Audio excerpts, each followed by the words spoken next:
Welcome to the Adaptive Collaborative Podcast, connecting the adaptive communities. Hosted by James Norris, founder of Handi Capable Fitness, and Melissa DeChellis, founder of Adaptively Abled Amputees and Adaptively Abled Fitness.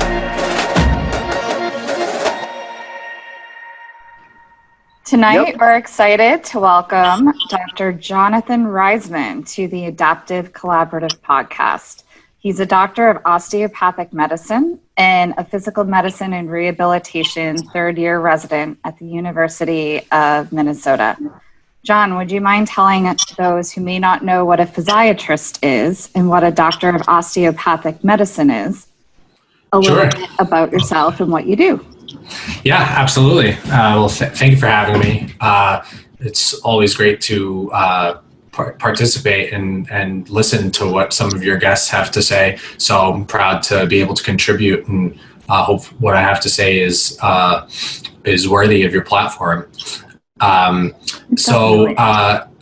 start with osteopathic physician. So there's the history behind what that used to be and what it kind of is nowadays. Historically, it represented sort of a different approach to medicine and treating illness. In the last 20, 30 years, it's basically come to really embrace everything in Western medicine, offer exactly what typical MD medical education has to offer, but then it still holds on to some of what its roots were, and those were focusing on the mind, body, and spirit, all of those components when it comes to treating, which I think is really important, obviously, because we are all multifaceted and we can't just treat one aspect of a person. We have to view the entire holistic picture, which is something that I think nicely the rest of our country is kind of ready and looking for that type of approach to things. And then a physiatrist is really kind of similar in that regard. There was actually a statistic that came out from the most recent residency match that I think the field of physiatry has proportionately the most osteopathic residents in it out of any residency field. So physiatry, also known as physical medicine and rehabilitation, focuses on a lot of things, but if you could summarize it in one word, it's function. And function means something else to everybody. It's very easy to understand the heart and making sure somebody's heart is beating properly, but function, you need to be able to function in everything that you do. And so if somebody has an injury, an illness, if somebody really has any aspect of their life that is required for their activities of daily living, that what we refer to, a physiatrist is the doctor who combines medical knowledge and training with all different approaches to function, working on a team with different types of therapists, researchers, social workers, embracing technological changes, really just to make sure that their patients can function in everyday life.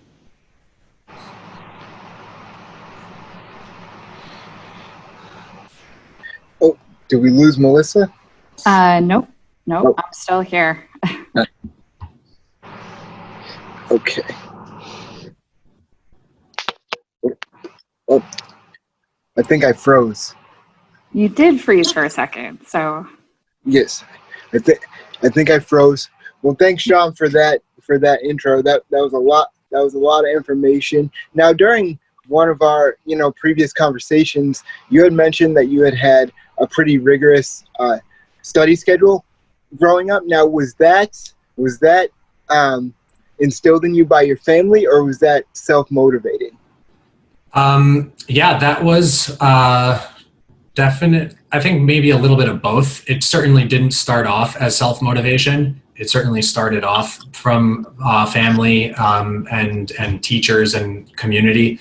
I was always shown a path that really promoted and expected you to excel in anything that you do. And that was true of everyone in our class. We weren't, it wasn't that, the highest performing kids were expected to go do something great and everybody else could just go do whatever. Like, everybody was expected to achieve. It didn't matter what level you were on. The expectation was that you would you would meet the milestones that you needed to meet. Definitely acknowledging that not everyone has necessarily the same starting point and the same skill sets, and the same outcome might not be realistic for everybody to achieve, but everyone is expected to try to achieve their best, and that's all you can expect from somebody, is that they try to achieve their best. So definitely in terms of rigorous work and commitment to working hard, that was something that I didn't necessarily understand so much more as a child, but then as you get a little bit older, you start to think about what the outcomes are of your hard work, and it becomes pretty clear that in this world, people who work really hard can really achieve pretty much anything. 100%. Completely agree. So during one of our conversations, you had mentioned that your wife also works in the rehabilitation field as a speech and language pathologist. For those who may not know what a speech and language pathologist is, do you mind explaining what her role in the rehab process is? And also, we'll discuss a little later some of your own passion projects. Do you ever collaborate with your wife on those? Yeah, that's a great question, and we do. We do and we don't, actually.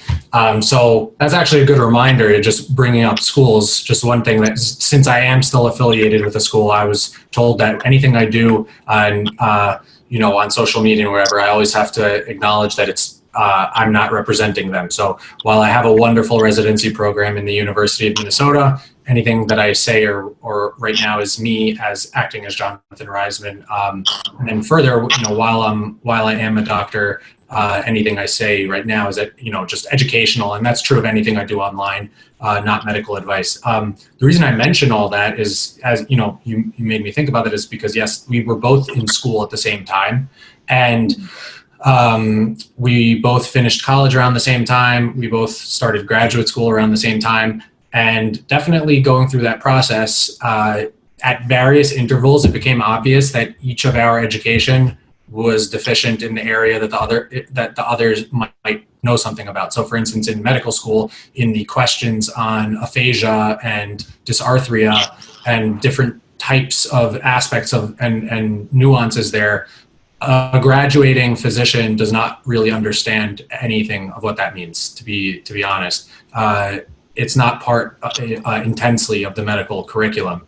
You might learn about it further in residency and fellowship if that's meaningful for you. So for instance, in that area, if my wife was there, or I would make a note that I need to ask her, what does this really mean? I know the text, I know what they're telling me I need to know, but explain what that really is to me. And the concept, myself personally, I had I shouldn't say wrongfully assumed, but all I knew about speech and language pathology was children that have stutters and lisps needing that to get worked on in school, which is not obviously what it is. And that I think maybe was a little formative in terms of guiding sort of what my interests would be as a physician, in that it was obvious to me that we're not all learning as much as we need to be learning. So my wife was able to teach me, more about that. Obviously, it gets much more complicated, swallow and other functions that are important. And then conversely, my wife had to learn neuroscience and all of these different things that, a one semester course doesn't really do justice to. So as somebody who had to spend a lot of time in medical school learning that, and then certainly in the field of physical medicine rehabilitation, I was kind of able to help her with that. As far as projects go, we did in school have some research projects that we would work on together. If it was my wife's assignment, we would kind of think about it and talk about it together. Now, I would just say informally, probably similar to anyone who's either married or has a roommate or, a good friend, there's really nothing that either one of us does that we don't run by the other one, certainly when it comes to something professional. So if, for me, whether it's what I'm going to do at something for my residency program, or how I should say this or that in a video, that I'm going to post online, my wife definitely gives input. one good example of that is just with coronavirus and doctors and healthcare providers wearing masks, and how challenging it is to be for our patients to understand us and everything. So as a speech language pathologist, she had a lot to help me in terms of helping me better communicate while I'm wearing a mask, and, you know, using more emotion and using my hands when I speak, and just really understanding that you might need to do something different for each patient. Yeah, you brought up a great point, and I'm actually going to insert a question here. Please. It's very difficult to communicate not seeing our entire facial expression. So what advice did your wife give to you when communicating with colleagues and especially with patients? So one was, it kind of sounds obvious, but a lot of times in life and in healthcare and in everything that we do, the obvious thing is often overlooked. Just speak louder. And that's something that, you don't think about when you walk into the room. In medical school, you're taught about all these different things that you need to do, and you just don't, you're speaking at, I'm a third year resident now, if I've been, and in the last 2 years of medical school are clinical. So if I've been spending the last 5 years going into patients' rooms, then I have the certain volume that I speak at, and it's not easy to remember every time going into the room that I need to speak a little bit louder. Using my hands, trying to use a little bit more emotion when I speak, writing things down on paper, and then honestly just realizing that if your patient or somebody is not understanding you, you kind of have to pivot and try to figure out something else. That's very interesting, and I think, you know, we can all use a lot of those tips too, because I know when I'm at a restaurant, because I've gone on date a couple times, it's really, really difficult to understand the person, and you're only hearing about like 30% of what they're saying. But this kind of leads me into the next question. When you were going through medical school and you were really honing in what you wanted to specialize in, what made you want to work with the adaptive and Handi Capable communities? So I realized that when I walk, and it's kind of abstract, you know, when I walk down the street, and you're gonna have to stay with me here on this point, because you're gonna be like, what is he saying? But it'll make sense. If you saw me, what's the best way to say it? Any sport, whatever sport you like, it doesn't matter if it's basketball, football, soccer, you might not care at all about rugby, let's say. You maybe never watched rugby at all, but if you were walking and you saw that somebody was watching rugby and they told you this is overtime of the game 7 in rugby of the entire world, there's a minute left and it's a tie game. Even if you don't like rugby, you're going to be super interested in that moment and seeing what's going to happen. And as far as working with the adaptive community, every moment of daily life is that final minute of game 7 in terms of importance to the person. And things that we take for granted in life, such as just walking to go take out the garbage, or going up a flight of stairs a few stairs to get on a bus, those moments are important, like that gravity. And so for me, when I see somebody that needs to function on that level, it's instantly you start rooting for the person to achieve what they need to achieve. And that can mean something totally different to each person. But I think that's really just what it is. It takes our lives, and it takes the most basic, important parts of our lives, and it shows you how important each one of those moments are. So in working, with this community, it really gives every second of my day meaning, because every aspect of what we're doing is of the utmost importance. I've never actually heard that analogy, and I absolutely love it. Oh, great. Yeah. I have another, well, thank you. I have another aspect of that. And what that is that if I was, I didn't want to say this first because I didn't want it to sound wrong, but just since you like that analogy, just one more that I think is really good. If you saw me or anybody that wanted to throw something across the room into a garbage can, you could be in the most important conversation of your life, but when you are walking, there's something that happens that instantly becomes intriguing, where like you have to know if it goes in or not. Like if you saw somebody throw something across the room to get into a garbage can, like you don't know the person, it doesn't matter. It's the lowest stakes thing of your day, probably, whether or not it goes in, but there's just a human interest factor that is so intense in that moment. So I guess it's kind of that same line, but that's just another way that I think about it, is that you instantly, like if you saw somebody walking down the street on crutches and you saw that they might trip if, when a curb is coming up, or someone's in a wheelchair and they need to get over, a certain or around a certain obstacle, you have no idea who the person is, but like you just have to look and see what's going to happen. But it's so much more meaningful than whether or not a shot goes in. It's like, is this human being going to be okay? So that's sort of that answer. Okay. Those are some great analogies. The sports fan in me got fired up there. Oh, great. Yeah, exactly. So you're a third-year resident. You're kind of finishing up your residency fairly soon, and you're looking to specialize.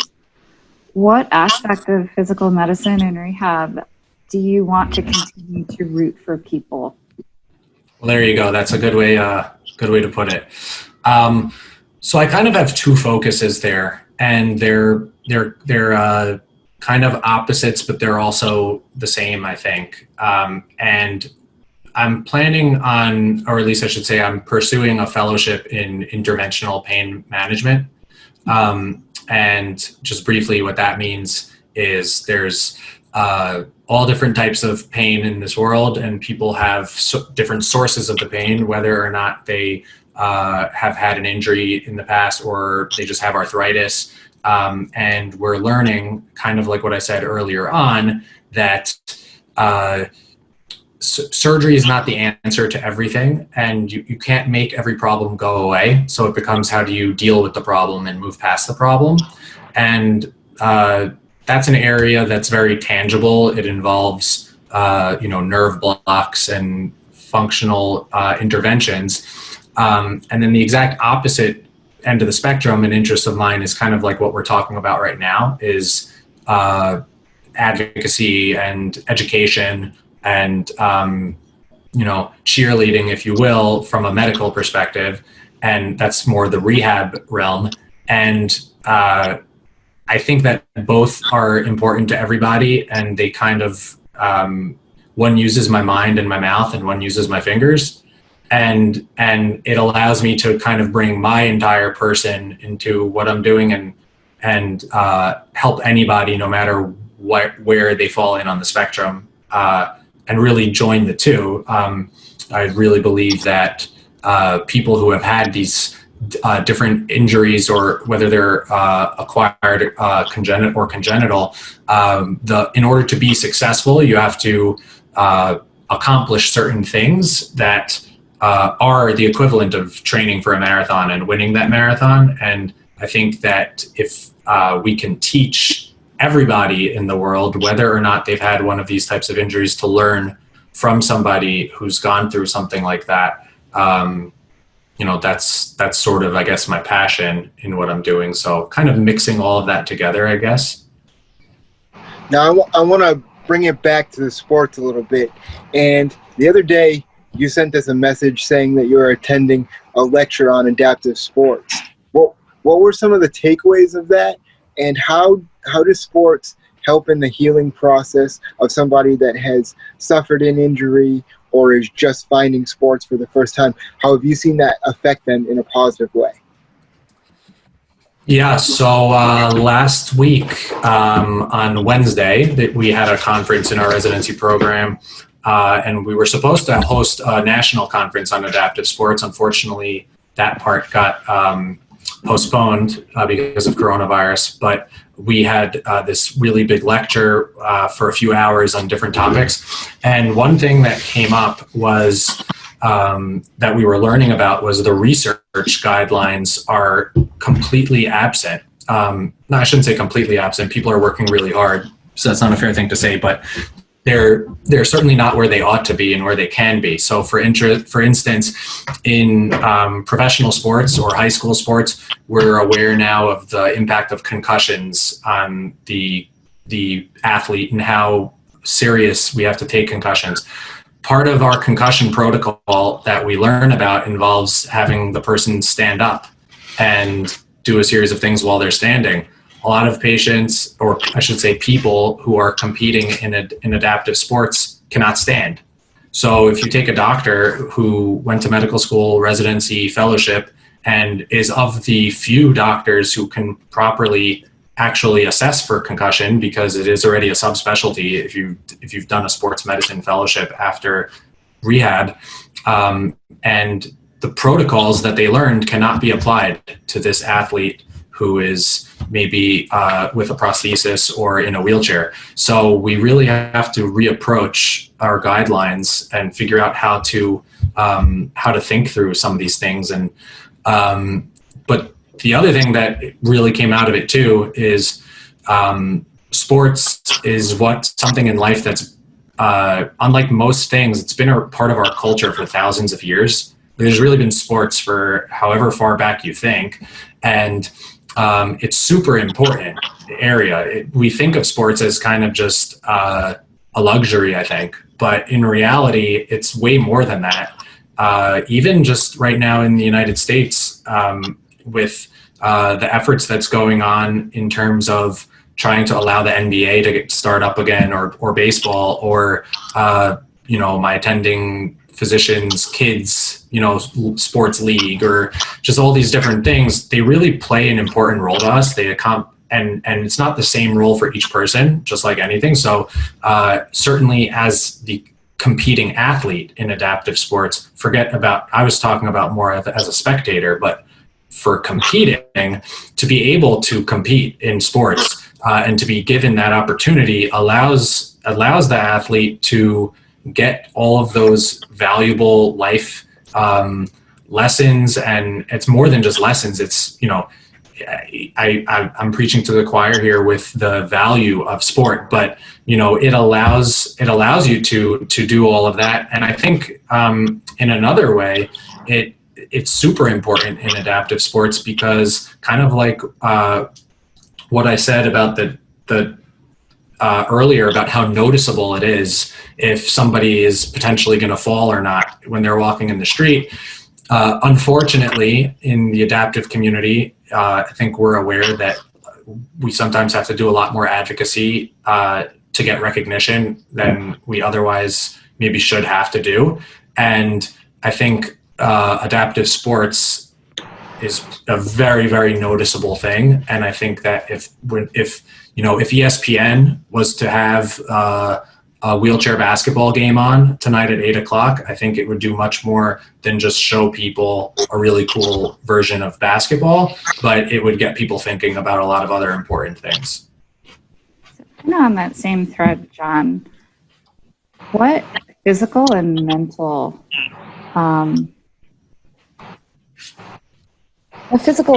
benefits do you see your patients gaining from participation in adaptive fitness and adaptive sports? So aside from life skills learned from being a competitive athlete or being part of a team, what actual physical and mental and emotional benefits do you see adaptive sports and fitness giving your patients and adaptive athletes in general?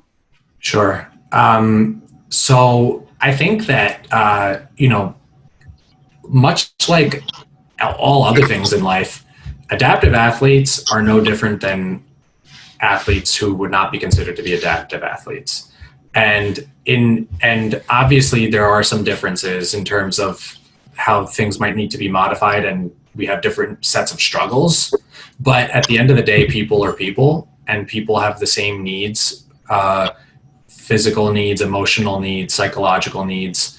I don't think LeBron James has a different brain in terms of what makes him happy than somebody who's playing adaptive basketball. I think that if they both missed a shot and lost the game, it'll affect them both. And I think that if both of them were cut from their team and didn't get the chance to play, it would affect them both. They both need to exercise their heart. They both need to do all these things similarly. I think that the mental benefit, though, might be of greater value for somebody playing adaptive sports because you can see the results of a lot of your hard work very easily in sports. I could use myself as an example. The difference between how I can run up and down a basketball court if I'm currently at 170 pounds or 180 pounds is extremely noticeable to me in terms of how I'm going to play and how I'm going to feel.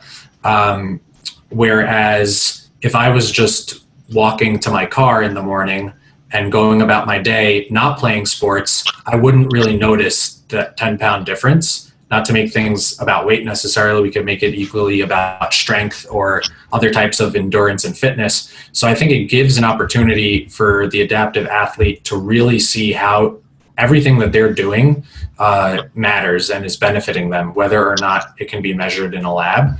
And then certainly community. There's an aspect of community that comes from playing sports, even if it's a one man or one woman show. It could be a game where you're competing for yourself against yourself, and still there's a community. You have a coach, you have other people that are in the same thing, you have people that are watching. So there's so much benefit to sports that I think people take for granted in terms of what you get out of sports. So it gives a lot of, I think, the one last point that I would make about it is, unfortunately, there are probably many aspects of life that the adaptive athlete didn't get the recognition or opportunity to have an equal, chance with. And I'm sure that those moments, while I haven't experienced them personally, I'm sure those moments, like moments in my life that I didn't get to do certain things, have an element of pain to them and an element of longing and wishing that you could have done something.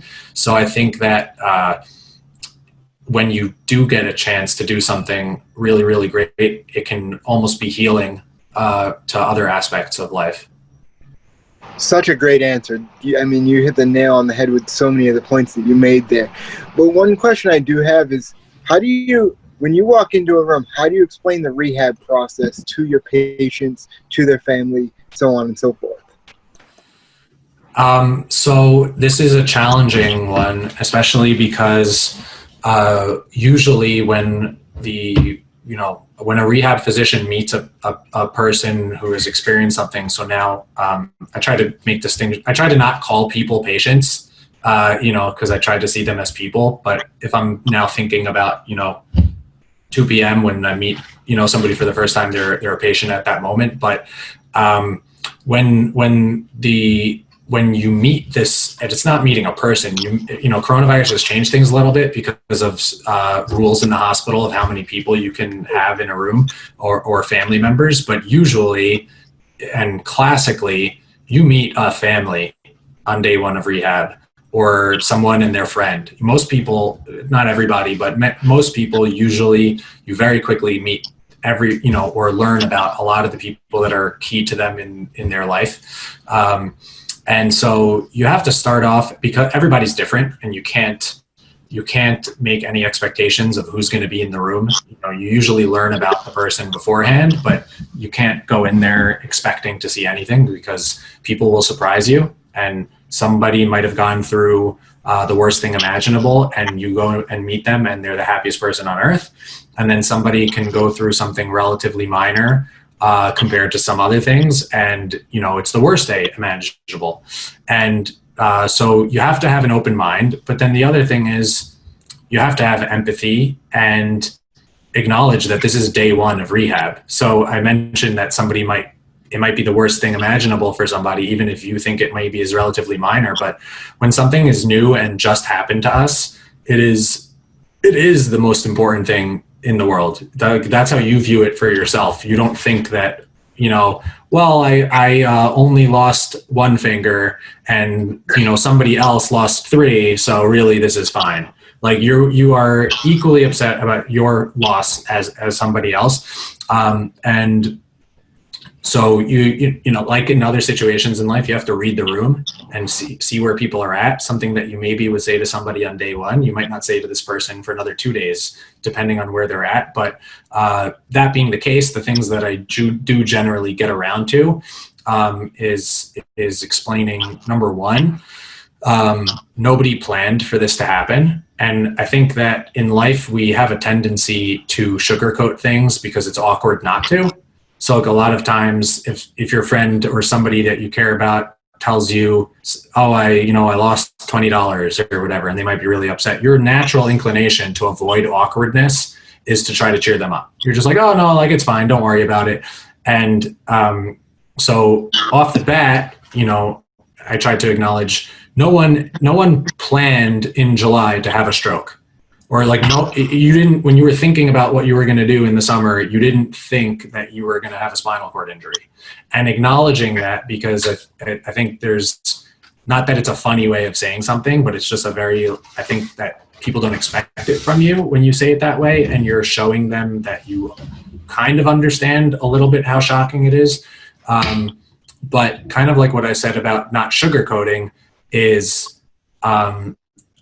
I'll choose my words depending on who's in front of me, but essentially, like, I might say, depending on the person, like, this really sucks. Like, I'm just completely honestly, like, this is a not a good thing that happened. Like, let's be honest about what occurred here. And I think that the person that you're caring for sees that you are understanding them and caring about them there and being real with them. And I've found that when people see that you're being real with them, they let you in. And then if you went to school for 15 years to learn how to help them, you can then use all of that information to help them because they're going to let you help them. And it doesn't matter if you trained in the most prestigious schools in the world. If somebody doesn't want you to help them, you're not going to be able to. So, I acknowledge that, but then as on a more positive note, what I really like to get around to, and I try to do this day one if I can, is acknowledge that not to expect anything. Everybody is going to have different outcomes, but let's not even talk about outcomes. Let's just talk about today. And tomorrow we'll talk about tomorrow. And then the next day we'll talk about the next day. And that hopefully what we expect to see is growth in the right direction, but that it's not going to necessarily be linear. You can take a few steps forward and then plateau for a day, or maybe take a step backwards. But we just want to get there ultimately and keep moving in the right direction. So, and I think that's the best advice you can give to anyone in any situation in life, is to always just try to be moving in the right direction. And the thing that's really amazing about the people I get to meet is you see whatever your spiritual background in life is, you see miracles happen. You can learn statistics on who will and won't walk again after certain types of spinal cord injuries. And it happens all the time. The person that everybody thought wasn't going to walk again is, you see them going for a jog. So I'm hoping that, not to say anything about older physicians, but I think that the next generation of physicians is growing up with a different type of culture around us. Meditation, for instance. If I don't think you would have heard a graduate from medical school 30 years ago saying like, oh yeah, I think you should try meditation. Like, they would have probably scoffed at it. Whereas now everyone's going to be like, oh yeah, like that's awesome. So it's really a new way of thinking that hopefully, will be of real benefit and show itself. Well, we had a really great conversation the other day, and I think what stood out most to me was your passion for wanting to learn how those with congenital or acquired injuries and disability learn to cope, persevere, and thrive again. So what lessons have you learned thus far? And how do you feel those lessons can help everybody learn to persevere and overcome obstacles to lead fulfilling lives? Yeah, that's a great question. I've learned. I mean, I hate to sound cliche, and like so I won't mind butchering whatever that adage is about like learning more from your students or whatever than you knew yourself. What kind of like what I just mentioned about miracles. One thing that I've learned is that really anything is possible, and I just briefly mentioned meditation before even. We used to have two schools of thought. I think society did, isolating science and faith, or spirituality, which doesn't necessarily have religion attached to it, but just some esoteric power in the universe. And I think that we're becoming more and more aware that there is something going on in medicine that cannot just simply be explained by numbers and logic and statistics, and anything is truly possible. We understand that patients with cancer, there have been studies that if you're more optimistic, you end up having a better outcome. Not necessarily everybody will, but in general. So if you think about that for a moment, how is it possible that my mindset is going to physically change the pathology in my body? And there is obviously some link that I hope in my career or lifetime will be able to explain, just like 2 + 2 is 4. But in the meantime, we're aware of it, and we're aware that anything is possible. So that's why that idea of just working hard to move in the right direction is really all you need to do, because you're going to kind of unlock that healing potential. And then the other thing is that because anything is possible, we get to choose how we respond to our situations. We don't get to choose what our situations are, but we can choose how to respond to them and hopefully influence future situations. Usually we think about a glass, is the glass half empty or half full? And we all like to be optimists and surround ourselves with optimists who would say that the glass is half full. But in reality, the glass is neither half full or half empty. It just is what it is. It's got 57 milliliters of water in it, if you want to be precise. Focus on what you have. If you even focus on the glass being half full, you're not even appreciating what you have. You're comparing it to what you could have had and don't have. So in a way, that's not even being optimistic. There's still an element of focusing on what you're missing there. Just be happy with the amount of water you have in your glass. And if you approach everything that way, you will always be a happy person, and you'll just be more likely to succeed in rehab. Now, preparing for this interview, in your bio, you talked about your Jewish upbringing and how you traveled to your grandparents' concentration camp. And if anybody knows anything about survival and overcoming obstacles, it's those who were in the concentration camp. What was that like, first of all, that whole trip, and how did those lessons learned shape, how you went forward in life and to pursue medicine and to help others overcome obstacles as well? So yeah, the thing about that's really, I guess, unique in my situation is, everyone obviously is different, and everyone's gone through different life experiences. And while whatever anyone here that's a part of this group right now could have possibly gone through similar things to each other, but no two situations are exactly alike. Some situations are more similar to each other, some are less similar to each other. And I have to say that I've been blessed, and I'm appreciative of the life that I've been given.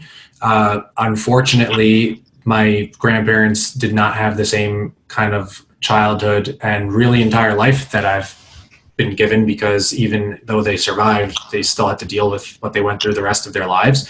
But the reason I kind of mentioned how everyone is kind of different is that the experiences that they've gone through and the impact that that's made, on my family and myself, this is one of the areas in my life that sucks. Like that's, kind of like with what I said about talking to other people. And that's, just owning it, that's something really lousy, and that you still can get affected by it. And the thing that's interesting for me in that is that, I didn't myself obviously go through what they went through, yet I still have downstream effects of it. So it's this weird emotional mindset where like you kind of have an identity of something, but you don't at the same time. But that being the case, all that to say, I have sort of an emotional connection to it. And then, but from studying and visiting and everything, I have an intellectual, knowledge-based connection. And ultimately, just like with people and with athletes and people who have, whatever physical impairments they may have, people who went through the concentration camps and the Holocaust, their situations were not exactly the same either, even though they all went through some largely similar, terrible situations. And that being the case, what each person had to do to survive was probably also different. For one person, it might have been, if somebody was a loner prior to the Holocaust, and this is just a pure example and an extreme, but if somebody was a loner and didn't have any friends or family and only cared about themselves, previously, and now they might have certain focus on themselves, the hunger, the lack of food, maybe got to them a certain way, whereas you can have somebody else who, for them, everything about them was family and their friends, and they lost loved ones, and that's what's difficult for them. Those two people have to find something different to keep themselves going as they're going through this experience. Ultimately, it obviously is one of the craziest tests that anybody would have to go through, to survive. And there was a psychiatrist named Viktor Frankl who wrote a book called Man's Search for Meaning.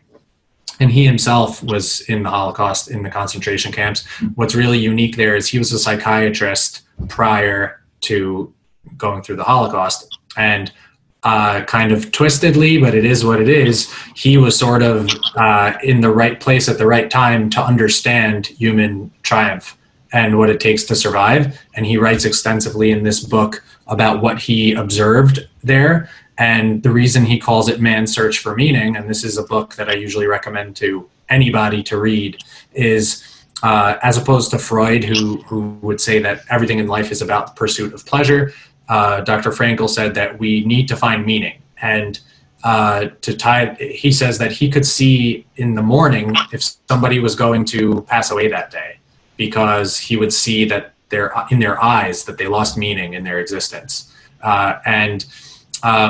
To kind of connect that back to, our theme here is we have to find meaning in our challenges. On a lighter note, we're fortunately not going through, the Holocaust, but like I said about losing one finger versus losing 3 fingers, the losses that we experience and the injuries that we experience, certainly when they are acute and we haven't had time to deal with it and process it, what we go through to us in that moment is the worst thing in the world. And we have to find meaning in those moments. Maybe not that second, but we have to eventually come to terms with things. And there are people, not everyone survived the Holocaust equally.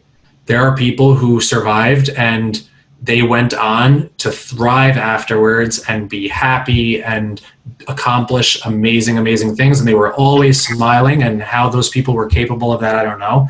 And then there were people who physically left the concentration camp, but mentally it's like they never left. And that doesn't mean that they weren't equally, heroic for going through what they went through, but everyone just kind of, we're all different. But that being the case, you can go through an injury, you can go through an illness, and you can physically be surviving and living, but not thriving or achieving as much as you could be achieving. So as far as from what I've seen, people who have that attitude of making something meaningful out of everything can really overcome anything. So that kind of feeds into the next question. As most of us in this room know, rehab is really tough. You're forced to get up every day and work really hard. And like you said, there's steps forward and steps backward. So for that patient that's truly struggling, that really can't see past their injury and can't see a fulfilling future, what do you as a physician see to motivate them to continue to fight and to push on? So, kind of like what I mentioned about when I first get to meet somebody is understanding where they are in their process to start, because I can, if I'm in a clinic where I have somebody who maybe has been dealing with the same struggle for the last few years, that's going to be different, than if something is still kind of fresh and that all that to just say everyone really is on their own timeline, and everyone is different. So you might, you have to really get creative. But kind of like what I said about, earlier on about how somebody can go to school. I'm 32 and I've been in school for this since I'm 18. And there's a lot of education and time and effort that goes into knowing what you need to know and learning what you need to learn. But that being the case, you can be less effective than, a 5-year-old who if the 5-year-old has better social grace in that moment than you have, that 5-year-old might be able to accomplish more than you with all of your education can accomplish. So you have to be really, really calculated and precise, but also extremely flexible at the same time.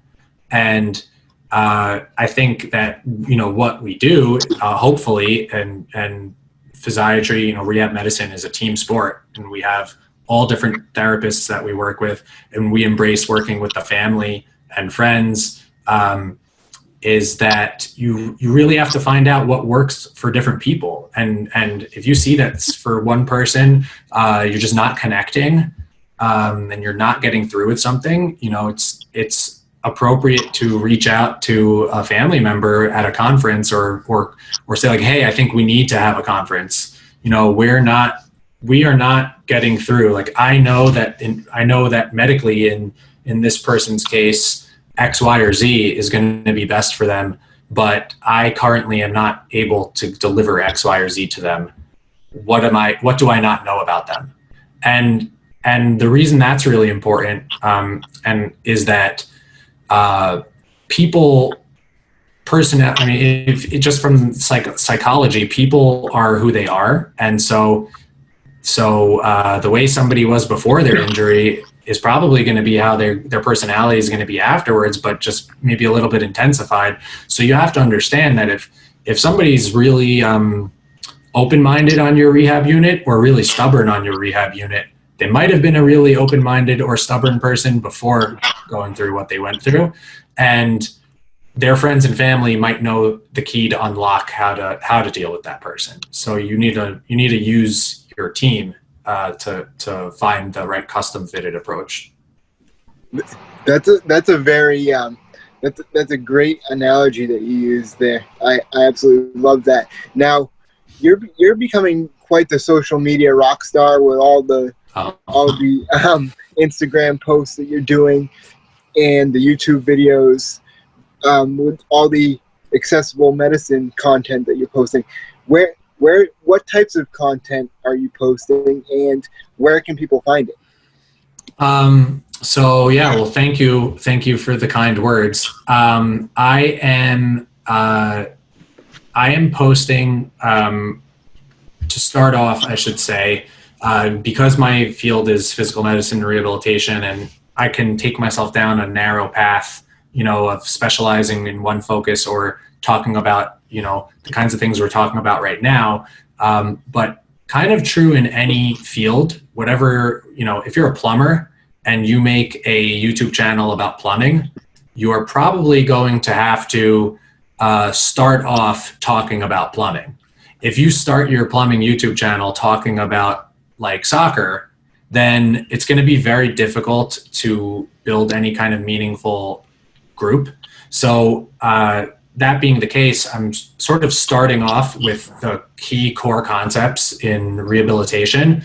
But the thing that I realized is that to myself, they're key core concepts. And I say it as if it's the basics. But to other people, the people that need to hear these messages, they don't know anything about them. And this process, I've learned that physicians, I made a spinal cord injury medicine video where I talked about some really, really simple issues in spinal cord injury medicine that a friend of mine who's in internal medicine that's going to graduate soon never learned about. And then that same physician is going to care for a patient with spinal cord injury and have never even heard of one of these life-threatening conditions. So my goal is really to educate everyone, really. I mean, because everybody needs to understand this stuff. So if you're a healthcare worker, you need to understand this because you have a responsibility. If you're a caregiver, you need to understand this because you have a duty to the people you care about. If you yourself are a patient, you have to understand your own situation because you have to, take ownership for your situation and be your own advocate. And if you're just a normal student, I don't mean normal in terms of not having an illness or something. I just mean as far as just you have no stake in a particular game. If you're just somebody that wants to learn about a new topic, you are going to know somebody in your life. If you don't now, you're going to know somebody in your life that's going to have one of these things happen to them, unfortunately. Someone will have a stroke, someone will get burned, someone will have a fall. Like it's if you live, it's going to happen. So you need to know about these things, I think. As far as where I'm doing it, like I mentioned YouTube, but Instagram, those two mainly for now, but I'm also actually making a website that's launching soon, hopefully, that will link a lot of these concepts together. So that leads me right into my next question. And what intrigued me most in our conversations is your efforts to create a website that will provide free access medical education materials. It's called FOAM. And no, it's not the soft bubbly stuff. Would you like to tell people what FOAM is and what your goals for FOAM PMR are? Yeah. And how people can get involved if they're interested. Yeah, definitely. FOAM stands for Free Open Access Medical Education. I didn't come up with that term. That is a term that's been around since 2012. It's sort of been exclusive in the emergency medicine world. At this point, friends of mine who are finishing emergency medicine residency, they learn exclusively through the use of FOAM. And it's the future, really, of medical education and probably all education, but that will just be seen a little bit later on. What it is essentially is taking all different aspects that we can learn from a podcast like this, a journal that's published online, somebody's Instagram account, somebody's YouTube channel, and using the internet, Twitter, and a system of coding things. We take, if any group that's interested in the same topic, so let's say it's adaptive sports, let's just say we wanted to start a foam group for adaptive sports. So we would say, these are the adaptive sports podcasts that are important. These are the adaptive sports news bulletins that are important. You compile all of these different things that are important. As a group, you decide on how you're going to use them on Twitter. So let's just say we would say it's hashtag adaptive sports. And then you had a question about adaptive sports that you needed to get an answer to. You would ask your question with the hashtag adaptive sports. Everybody else that's in your group that cares equally about it is going to instantly get that question. These are people that are all over the world, and in real time, they can answer. So basically, it makes information travel much quicker. Right now, if you wanted to get the answer to a question, you would have to wait until it got published and was in a journal and was mailed to your house. Nowadays, things are moving so quickly that information is obsolete by the time it arrives in your mailbox. So this allows people to learn. But then the other thing that it does, and which is kind of what I'm excited about for it, is rather than leaving the medical education to the elites, in quotes, that are able to participate in that dynamic, by opening it up to everybody, you're giving anybody the opportunity to go learn something. And that doesn't mean everybody's ready to listen to the same podcast. But if you're listing all of the podcasts available, like anything in life, somebody can say, oh, that one might be a little over my head for right now, but let me try this one. And then you find one that works for you. And ultimately, as a learner, the benefit of you being a learner is that you are not your own physician. So you can learn information, hear information that's important, and then bring it to your healthcare provider who maybe didn't go to school in Kentucky or Minnesota or Wyoming, but you can say, I heard this really interesting thing from that doctor. I know you told me that the only options for my knee were this or that. Can you tell me more about this? And it's going to keep everybody on their toes, but that's important because we want to be, we all want to have healthcare that's up to date. Now, I know we're a long ways off from this, but if you had a crystal ball, what is the legacy you hope to leave on the medical profession when you retire? So, I was taught to dream big. I don't know if I was taught, or maybe that's just the message I took out of everything. But one thing I was taught by a very important psychologist is that when you make any goals in life for anything, you should have 3 tiers to your goals. And that's minimum, target, and outrageous. And the minimum is the bare minimum of what you're willing to accept as your outcome and your results. So in my case, the bare minimum would be that people would be able to say, Jonathan Reisman accepted the following responsibility with his patients by going into this medicine and accepting them as patients.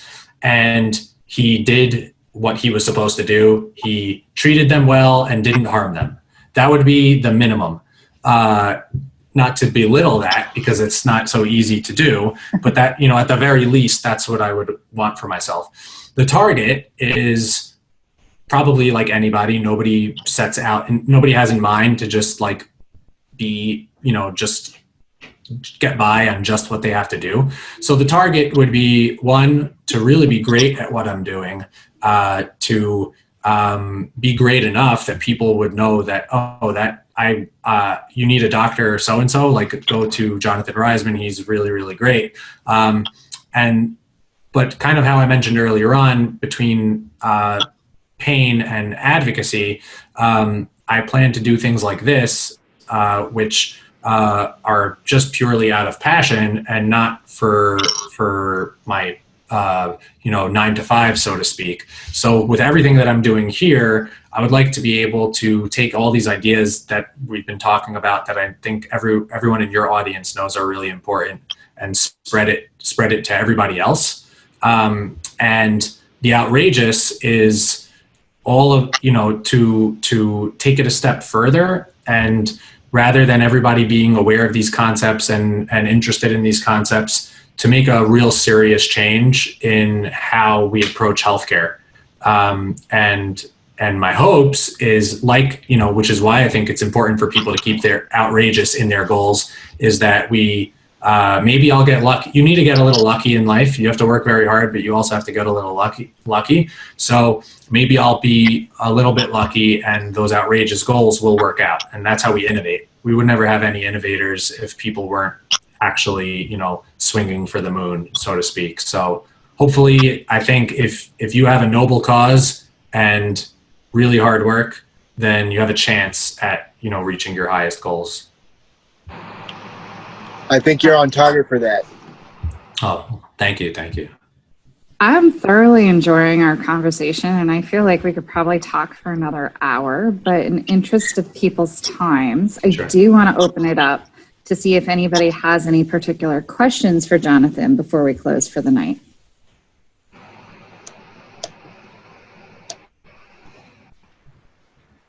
I think we froze.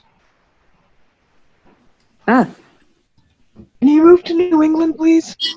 Oh, okay. Thank you. Well, here's the thing.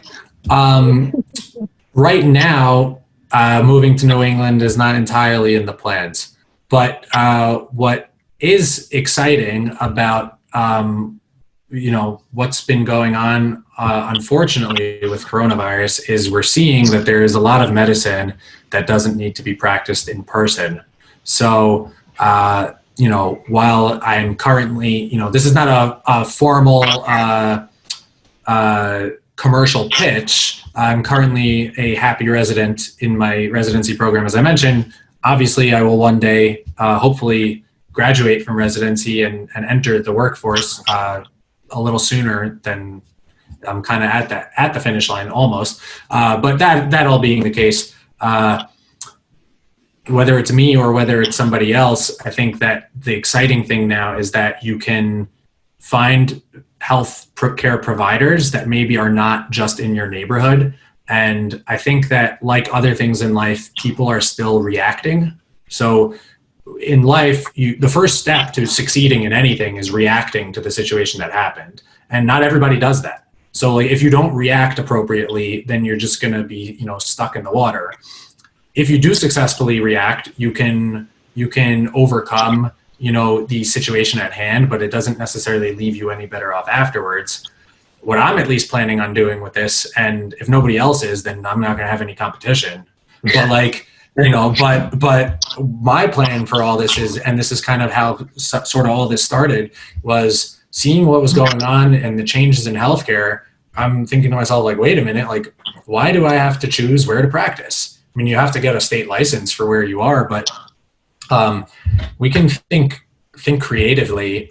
Even in a forum like this, where doctor, it's if you get really literal, it gets kind of murky. Doctor is Latin, a Greek, I believe. Teacher, Latin or Greek, I don't know. I didn't go into the linguistics field, but it's some language that's a little older than English for teacher. And that being the case, part of what you're supposed to do as a doctor is educate people. In the United States, medicine goes hand in hand with the legal system. And so you have to be very careful about, we call it, when we're studying in medicine, establishing duty. So if a doctor establishes duty with a patient, then the doctor has to follow a certain set of laws and everything that would apply. That there's a lot of good that comes with that, but there's also some downsides to that. I think it limits creativity and it limits a certain reach and a way that people can help. But that being the case, if I can put my brain and my mouth over the internet and educate people without establishing duty, then I can be able to help people in New England and all these other places with, my brain. I can use my hands to help the people, that are directly in front of me. And that's a sort of a different mission that I have. So that being the case, appreciate that question. But I hope for where medicine is going is that we won't need to necessarily all be with people in front of each other, because rather than using telemedicine to go to that appointment that you were supposed to go to that's 2 miles away from you, hopefully people will react and have a situation where they say to themselves, I want to see the best person in the country. I don't care where they live. I can just call them just the same, just like, we could all be in different parts of the country right now. So I think that's probably where things are headed. And anyway, Jonathan, oh, go ahead, Melissa. I'm sorry. Oh, I was just going to say, I said, I'm glad that that's hopefully the future of medicine, to be able to collaborate and share ideas and to be able to help people, not just in our neighborhood and in our state, but globally. And I'm really excited for the future of medicine. I feel like COVID has forced us to get creative, how we communicate and how we help other people. And we would love to continue to work with you, whether you're in New England or not. So if you don't mind, before we close, just putting your contact information in the chat absolutely. for anybody that's interested. Very excited about the foam, and would love to collaborate further on that. Yeah. So a couple things. So one, this is the website. If you go to it right now, you won't see anything, but it's there. It's just not published. It will hopefully within about a week or so be live. There will be, once it does go live, there will be this email address associated with it. And then additionally, in the meantime, on Twitter and on Instagram, I have the same handle, which I actually, we're talking about innovating.